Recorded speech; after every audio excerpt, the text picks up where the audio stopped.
When we talk about home care, it's pretty natural for our attention to go straight to the person who's receiving the care, right? But there's always another person in that picture, often working behind the scenes, the family caregiver.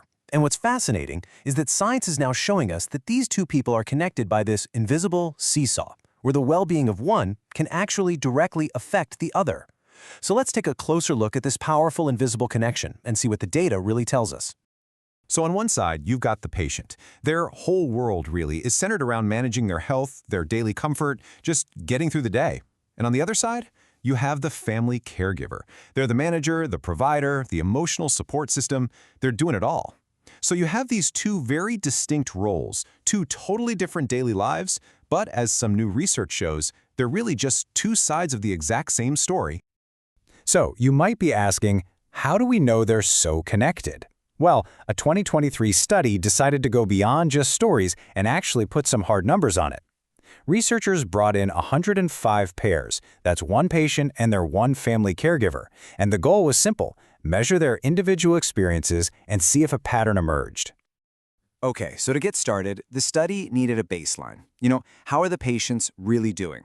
So they measured this key metric they call quality of life. And here's the number they landed on: 68.15. Now, this score is basically a snapshot of a patient's overall well-being. It looks at their physical health, their comfort, their emotional state, the whole picture. So remember that number, 68.15. It's the first big piece of our puzzle. All right, now let's hop over to the other side of that seesaw. For the caregivers, the researchers didn't measure quality of life. No, they measured something completely different, something they called their burden. And the average score for caregiver burden, it came in at 53.72. Now, what's really important here isn't just the number itself, but what it means. The study actually classified this level of burden as moderate to high. So we're not talking about just being a little stressed out. This is a significant, real, daily weight that these caregivers are carrying.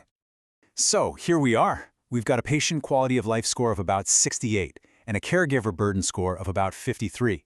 They're measuring two totally different things for two different people. So the big multi-million-dollar question the study wanted to answer was, does one of these numbers have anything to do with the other?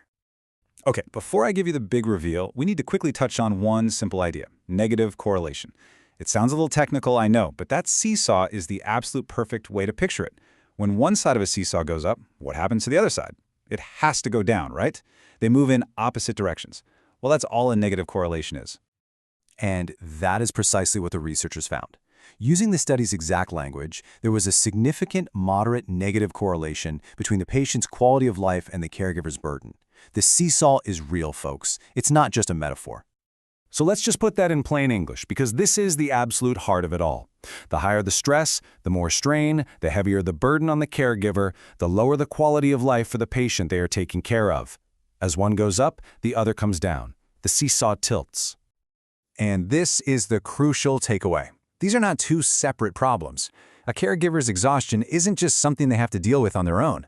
That strain, that burden, it actually spills over and has a direct impact on the patient's health and happiness. Their well-being is completely, inseparably linked. A finding this clear forces us to ask a really important question. If the patient and the caregiver are so deeply connected in their day-to-day lives, why on earth does our healthcare system so often treat them like two totally separate people? And that question leads us right to the study's #1 recommendation. The researchers came right out and said it. Healthcare professionals need to stop looking at the patient in a vacuum. They have to start approaching the patient and their caregiver as a single unit. I mean, this is a huge shift in thinking. The old way was basically to treat the patient's medical issues over here and maybe hand the caregiver a pamphlet for a support group over there. But the new way, the way the data is pointing, is to see them as one interconnected system. You just can't effectively treat one without thinking about the other. And what this really boils down to is that giving support to the caregiver, resources, a break, emotional backup, that's not just a nice thing to do anymore. It's actually a direct and necessary medical strategy. In a very real way, supporting the caregiver is patient care. So we're left with this really powerful thought. This invisible seesaw, it connects two people in this incredibly profound way. And the data seems to suggest that if we really want to lift up the patient, maybe the very first place we should be pushing is on the other side.